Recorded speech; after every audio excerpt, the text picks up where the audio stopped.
There's been some discussion lately about women in combat roles in the military thanks to the ban being lifted. And everybody has an opinion on this. I think they should. It's a pretty big change. Alan West wanted to get his opinion across, and so he took to the place where every politician now speaks, politicians and Donald Trump, and that was Twitter. And so we have a tweet from Alan West on this. He says, "Women in combat billets? Another misconceived lib vision of fairness and equality." I don't want to be too hard on him. He only had 140 characters to work with there. But he went back to the internet, to Facebook this time, to speak more on this topic and said this: "G.I. Jane was a movie and should not be the basis for a policy shift. I have known women who are Apache and Cobra helicopter pilots and served with women who were MPs, that's military police, but being on the ground and having to go mano-a-mano in close combat is a completely different environment. President Obama, as Commander-in-Chief, should be focused on sequestration and the failure of his policies in the Middle East." I love when people phrase things like that, like he's going to focus on how much of a failure he is. They always say that. I don't know why. This is the misconceived liberal progressive vision of fairness and equality, which could potentially lead to the demise of our military. There's a chance that he might be being a bit hyperbolic there. You think? What do you guys think? Alan West going over the top? Women in combat positions, we've got some women to comment on this. What do you guys think? I think it's a great thing. Why not give women the option? Sure, men on average are stronger, they're taller, et cetera, than women. But of course, there are some women who are taller, who are stronger than some men. And giving them the option to be in combat, I think, is fantastic. Give that person a choice. Don't take it away from them. Now, if you're going to force women to be in combat or force men, that's a different story. But giving somebody more freedom to choose, all for it.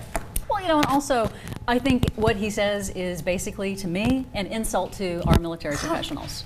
Personally, you know, like I said, military family, to say that it's the demise of our military because they just can't handle it. You know, it's so scary. And no, they can handle it. They're professionals. They know what they do. They're trained to do this. So, you know, that's really insulting. But also, you know, does anybody really care what Alan West says anymore?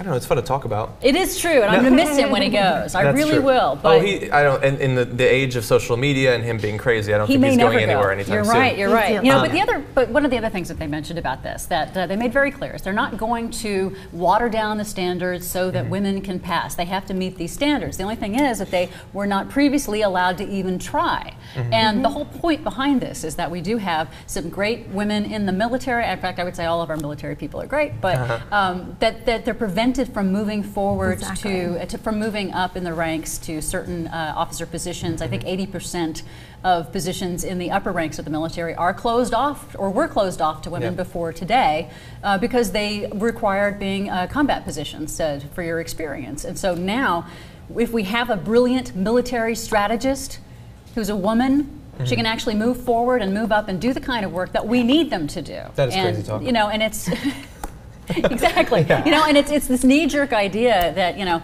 it is difficult to integrate the military, as we found when we integrated, ended racial segregation in the military. You know, that was as recently as 1948. Yeah. Which is insane to me that it was that recent in our history. Exactly. And the military is still here. We're still winning wars for the most part.